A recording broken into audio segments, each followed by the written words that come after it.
We would like to introduce you to the assessment questions, a tool used to assess the readiness for an initiative or solution.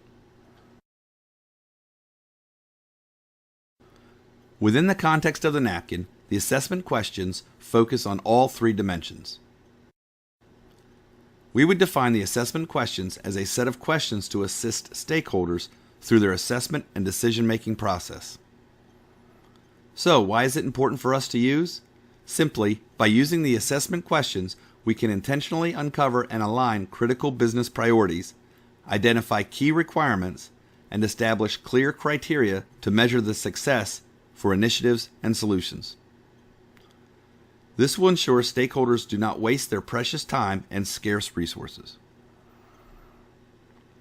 Using the assessment questions is very straightforward. Each of the questions focus on different facets that should be taken into consideration when deciding upon an initiative or a solution.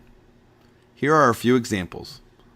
Are organizational, operational, and infrastructure priorities aligned? What types of criteria have been established and agreed to for measuring success? Have the underlying business problems to be solved been identified, documented, and analyzed?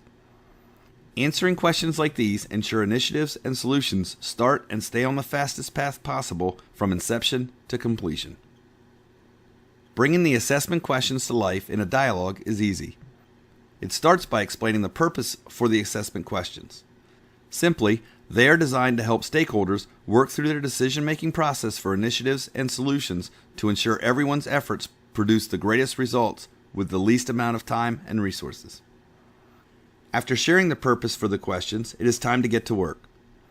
Walk through the questions with yourself and your key stakeholders.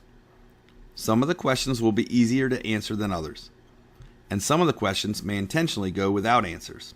That is okay. Encourage dialogue and capture what is agreed to. Where appropriate, notate questions which will have to be revisited at a later time. That's all there is to it. Here's an example of a completed assessment questions. Take a moment to look through the responses. Hopefully what you notice is nothing out of the ordinary.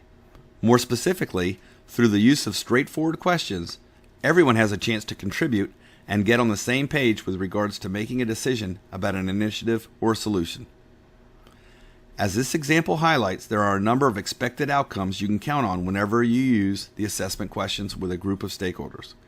These include appreciation of the scope, time, and resource expectations critical for success, identification of early potential issues that will prevent the success, and early on and ongoing managing of expectations with key stakeholders. As with all of the Knowledge Advantage engagement aids, there is an ideal time and place to use them. Using the assessment roadmap as our point of reference, the assessment questions are best used in the problem space during the analysis phase 2.5, Assess Readiness. Of course, they can also be used during the solution space to ensure key stakeholders have a clear appreciation of what it will take to keep their initiatives on the fastest path possible to produce the best possible results. So now it's time to start using the assessment questions to get to the naked truth. It is the easiest way to avoid getting exposed.